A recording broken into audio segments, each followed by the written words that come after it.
بسم اللہ الرحمن الرحیم الحمدللہ والصلاة والسلام علی رسول اللہ اما بعد رب اشرح لی صدری ویسر لی امری واحلل عقدۃ من لسانی یفقہوا قولی رب زدنی علما۔ عزیز طلبہ کرام، السلام علیکم ورحمۃ اللہ وبرکاتہ۔ پرسوں کے سبق میں ہم نے بدل کے احکامات شروع کیے تھے، اور اس ضمن میں ہم نے سب سے پہلی یہ بات پڑھی تھی کہ جو بدل کا ہم ترجمہ کرتے ہیں، معنی کرتے ہیں، اس معنی کو دیکھتے ہوئے یہ بات سمجھ آتی ہے کہ بدل تکرار عامل کے حکم میں ہے۔ یعنی جب ہم معنی کرتے ہیں وَإِذْ قَالَ إِبْرَاهِيمُ لِأَبِيهِ آزر، ابراہیم نے اپنے باپ آزر سے کہا، تو اس کا معنی یہ ہوتا ہے کہ ابراہیم نے اپنے باپ سے کہا، یعنی گویا کہ ایسا ہی ہے جیسا کہ جو لام زیر لی والا عامل ہے جس نے عمل کیا ہے ابی کے اوپر، وہ آزر کے اوپر بھی داخل ہوا ہے۔ تو یہ بات ہم نے پہلی پڑھی، اور اس کے ساتھ ہی ہم نے یہ پڑھا کہ اس میں ظاہر جو مبدل منہ بن رہا ہے اس کا بدل بھی اس میں ظاہر ہی آتا ہے۔ یعنی ایسا نہیں ہوگا کہ اس میں ظاہر مبدل منہ بنے اور اس کا بدل وہ ضمیر کے ساتھ آئے۔ مذکورہ جتنی مثالیں ہیں اس میں یہ بات واضح کی گئی ہے، اور یہیں پہ اگلی جو بات سمجھنے والی ہے وہ آپ یہ سمجھ لیں کہ اب ایک سوال پیدا ہوتا ہے کہ جو مبدل منہ ہے، کون سی چیز مبدل منہ بن سکتی ہے اور کون سی نہیں بن سکتی۔ اس ضمن میں ایک بات تو ہم نے یہ پڑھ لی کہ اس میں ظاہر، میں نے پچھلے لیکچر میں ذکر کیا تھا کہ اس میں ظاہر ہی، یعنی اسماء میں سے اس میں ظاہر جو ہے وہ مبدل منہ بننے کی صلاحیت رکھتا ہے،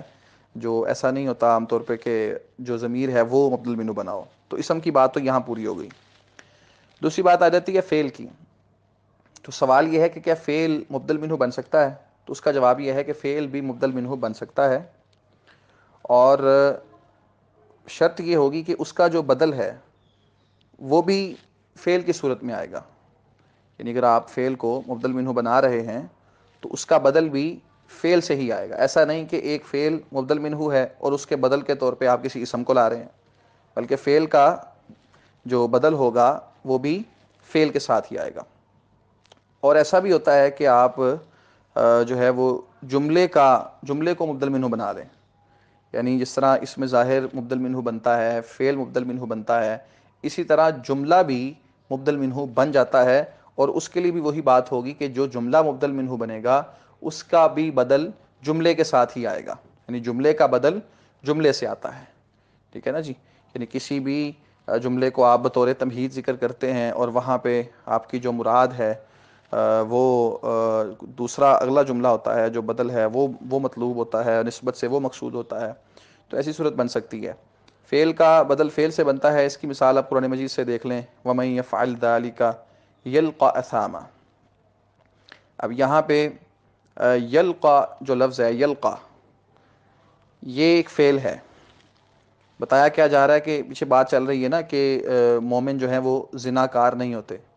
تو اس کے ضمن میں اللہ نے کہا کہ جو یہ کرے گا وہ گناہ کا جو ہے نا وہ بدلہ پائے گا۔ اب یہاں پہ یلقا جو ہے، یلقا یہ ایک فعل ہے، اور بطور تمہید ذکر ہوا ہے کہ وہ پا لے گا گناہ کا بدلہ۔ تو اس فعل کا بدل آگے بیان ہو رہا ہے کہ وہ گناہ کا بدلہ ہے، وہ کیا ہے؟ یضاعف لہ العذاب۔ ٹھیک ہے، تو یلقا کا بدل یضاعف کے ساتھ آیا ہے۔ تو بات واضح یہ ہوئی کہ فعل کا بدل فعل کے ساتھ آئے گا، فعل بدل بن گیا یہاں پہ، اور یضاعف جو ہے یہ اس کا فعل یہاں پہ جو ہے وہ مبدل منہ بن گیا، یضاعف اس کا بدل بن گیا۔ تو فعل مبدل منہ بن سکتا ہے اور اس کا بدل جو ہے وہ فعل کے ساتھ آئے گا۔ اور اگلی مثال میں انہوں نے ذکر کیا ہے کہ ایک جملہ جو ہے وہ امدکم بما تعلمون، یہ ایک جملہ ہے کہ اس نے تمہاری مدد کی اس چیز کے ساتھ جنہیں تم جانتے ہو۔ اب امدکم بما تعلمون یہ جملہ پورا جو ہے یہاں پہ مبدل منہ کے حکم میں ہے۔ مقصود یہاں پہ بتانا کیا ہے؟ امدکم بانعام و بنین، اس نے تمہاری چوپاؤں اور بیٹوں کے ساتھ مدد کی ہے۔ تو پہلا جملہ بطور تمہید آیا تھا، دوسرا جملہ اصل جو مطلوب مقصود ہے وہ واضح کرنے کے لیے آیا ہے۔ تو یہاں پہ پہلا جملہ مبدل منہ بنے گا اور دوسرا جملہ جو ہے وہ بطور بدل کے شمار ہوگا۔ تو جملہ بھی مبدل منہ بن سکتا ہے اور اس کا جو بدل ہوگا وہ جملے کے ساتھ آئے گا۔ یہ بات آپ کے سامنے یہاں پہ واضح ہو گئی۔ اور آپ یہاں پہ یہ بھی سمجھ لیں کہ امدکم بما تعلمون، امدکم بانعام و بنین، یہ جملہ یہاں پہ بدل ہے، اور بھی انعام و بنین کے ساتھ اس کا بدل آیا ہے تو یہ بدل باز بن سکتا ہے، یعنی جو امدکم بما تعلمون، جو چیزیں وہ جانتے ہیں اس کا حصہ ہے امدکم بانعام و بنین، یعنی کچھ چیزیں اللہ نے یہاں پہ بیان فرمائی ہیں تو یہ بدل باز بن جائے گا اس کا۔ اور پیچھے جو یلقا تھاما یلقا ہے اور یضاعف ہے، یہ بدل کل بن جائے گا، یلقا اور یضاعف سے مراد دونوں سے ایک ہی چیز مراد ہے۔ تو اس طریقے سے یہ تیسری بات یہاں سے سمجھ میں آ گئی آپ کے۔ اچھا، اب ایک سوال پیدا ہوتا ہے کہ جو اس میں ظاہر جسے آپ مبدل منہ بنا رہے ہیں اور پھر اس میں ظاہر کے ساتھ اس کا بدل لا رہے ہیں، سوال پیدا یہ ہوتا ہے کہ اس طرح کا بدل اور مبدل منہ ان کی آپس میں کیا کسی چیز میں مطابقت ہونا ضروری ہے؟ جیسا کہ موصوف صفت کے حوالے سے ہم نے پڑھا تھا کہ وہ ان چیزوں میں ایک دوسرے کے موافق آئیں گے۔ کیا جب اس میں ظاہر مبدل منہ بن رہا ہوتا ہے تو اس صورت میں بدل اور مبدل منہ کا آپس میں اس طرح کا کوئی ریلیشن ہوتا ہے کہ بعض چیزوں میں ان کا ایک جیسا ہونا ضروری ہے؟ تو اس کا جواب یہ ہے کہ ایسا ریلیشن ہوتا ہے، لیکن ایک بات آپ ذہن میں رکھ لیں کہ پیچھے انہوں نے آپ کو بتائی تھی بات کہ جو بدل کل ہے، بدل کل، اس کے حوالے سے تین چیزوں کے اندر یہ بدل اور مبدل منہ آپس میں ایک دوسرے کے موافق ہوتے ہیں بدل کل کے اندر، ٹھیک ہے جی، جس میں عدد تھا، جنس تھی اور اعراب تھا۔ جو باقی اگلے بدل ہیں اس میں آپ یوں کہہ لیں کہ صرف اعراب کے اندر جو ہے وہ ایک دوسرے کے ساتھ موافق ہونا ضروری ہوتا ہے، باقی چیزوں میں موافقت عام طور پہ ضروری نہیں ہوتی، تو بدل کل کے اندر یہ موافقت ضروری ہوتی ہے۔ اب ایک سوال پیچھے بچ جاتا ہے کہ باقی چیزوں میں تو بدل کل جو ہے وہ تین چیزوں میں تو موافق ہو گیا، یعنی عدد کے اعتبار سے جو مبدل منہ ہوگا وہی بدل ہوگا، اعراب کے اعتبار سے بھی سب کچھ وہی ہوگا، مذکر مؤنث ہونے کے اعتبار سے بھی وہی ہوگا، تو کیا معرفہ نکرہ ہونے کے اندر بھی بدل اپنے مبدل منہ کے موافق ہوگا یا نہیں ہوگا؟ یہ اصل میں ایک سوال ہے۔ اس کا جواب یہ ہے کہ مبدل منہ اور بدل جو ہیں تعریف و تنکیر کے اندر ان کی مطابقت ضروری نہیں ہوتی، یعنی ایسا ہو سکتا ہے کہ مبدل منہ بھی معرفہ ہو اور بدل بھی معرفہ ہو، لیکن ایسا بھی ہو سکتا ہے کہ مبدل منہ بھی جو ہے نا وہ نکرہ ہو اور وہ بھی نکرہ ہو، یعنی مطابقت دونوں میں ہو سکتی ہے، لیکن یہ ضروری نہیں ہے۔ ایسا ہو سکتا ہے کہ مبدل منہ جو ہے وہ معرفہ ہے لیکن بدل نکرہ ہے، یہ ممکن ہے، اور ایسا بھی ہو سکتا ہے کہ مبدل منہ نکرہ ہے لیکن بدل معرفہ ہے، ٹھیک ہے نا جی۔ تو دونوں طرح یعنی اس طرح یہ استعمال ہو سکتے ہیں، تو تعریف و تنکیر کے اندر ان کا مطابق ہونا آپس میں یہ ضروری نہیں ہوتا، دونوں معرفہ بھی ہو سکتے ہیں، نکرہ بھی ہو سکتے ہیں، مطابقت ہو بھی سکتی ہے، اور ایسا بھی ہو سکتا ہے کہ مبدل منہ کو آپ معرفہ لا رہے ہیں اور بدل کو آپ نکرہ لا رہے ہیں، مبدل منہ کو نکرہ لا رہے ہیں اور بدل کو آپ معرفہ لا رہے ہیں، یہ دونوں تینوں چاروں شکلیں جو ہے نا وہ اس کی بن سکتی ہیں۔ لیکن ایک بات ذہن میں رکھیں آپ، وہ بات یہاں پہ ابھی ذکر ہوگی کہ جب نکرہ مبدل منہ بن رہا ہے نا، اس وقت ضروری ہے کہ آپ اسے یعنی نکرہ کو جب آپ مبدل منہ بنا رہے ہیں تو اس کے لیے آپ یہ بات ذہن میں رکھیں کہ اس کو آپ نے نکرہ مخصوصہ استعمال کرنا ہے، ٹھیک ہے جی، اس کو آپ نے نکرہ مخصوصہ استعمال کرنا ہے۔ اب اس کی مثال کے طور پہ وہ یعنی نکرہ کی بھی جو ہے نا وہ دو تین کیٹیگریاں بن جاتی ہیں نا، ایک ہوتا ہے سمپل نکرہ، جیسے مثال کے طور پہ ایک لفظ ہے رجل، یہ نکرہ ہے جسے نکرہ محضہ کہا جاتا ہے، سمپل سادہ نکرہ۔ اچھا، جب نکرہ کی صفت لائی جاتی ہے نا، یا نکرہ کو نکرہ کی طرف ہی مضاف کیا جاتا ہے تو نکرہ مخصوصہ بن جاتا ہے۔ یہ میں نے پیچھے اپنے سبق میں یہ بات ذکر کی ہے ایک دو تین دن پہلے، وہاں پہ آپ اس کو مزید سمجھ لیں، تو بات میں دوبارہ دہرا رہا ہوں اپنی، کہ جب کسی بھی صفت والے سبق میں نے بات ریوائز کی ہے، وہاں پہ آپ سن سکتے ہیں اس بات کو، کہ جب کسی بھی نکرہ محضہ کی صفت لائی جاتی ہے تو نکرہ جو ہوتا ہے وہ نکرہ مخصوصہ بن جاتا ہے، یعنی یہ نکرہ معرفہ تو نہیں بنتا لیکن بہرحال مخصوصہ ہو جاتا ہے، ٹھیک ہے نا جی۔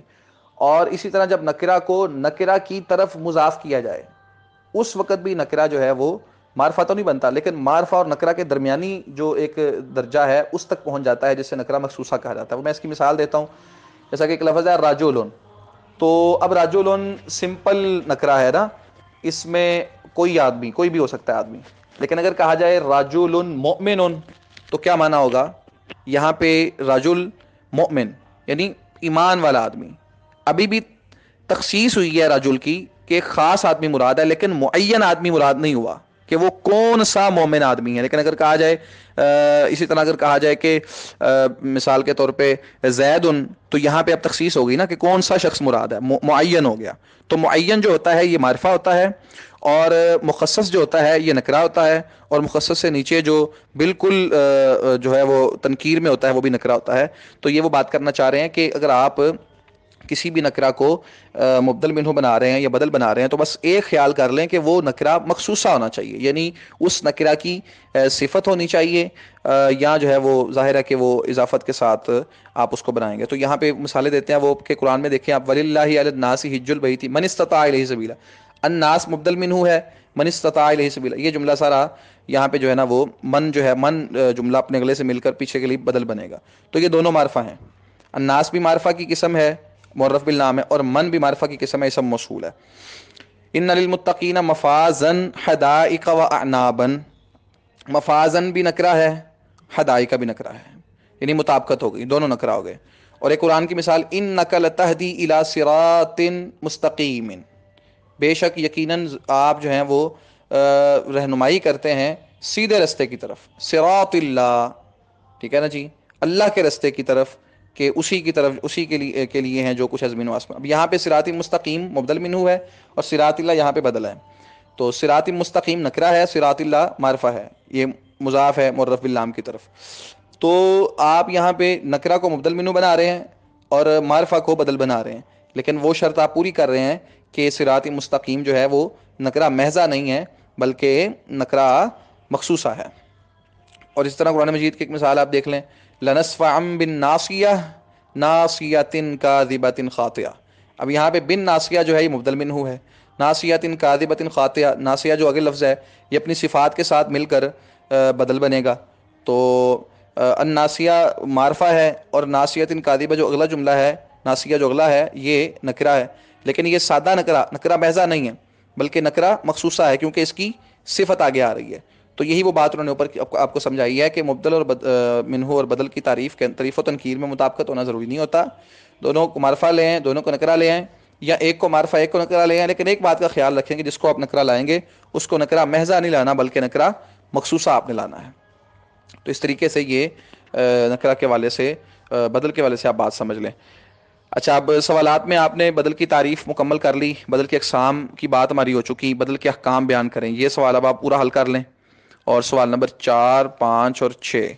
ان کو آپ کتابوں کے اوپر حل کر لیں، 4، 5 اور 6 یہ ذرا اس کو پڑھ کے اچھی طرح کتابوں پہ حل کر لیں، یہ وہی باتیں جو ہم نے پیچھے ذکر کی ہیں ساری، تو انشاءاللہ ہم ساتھ میں اگلا سبق پھر کل سے شروع کر دیں گے۔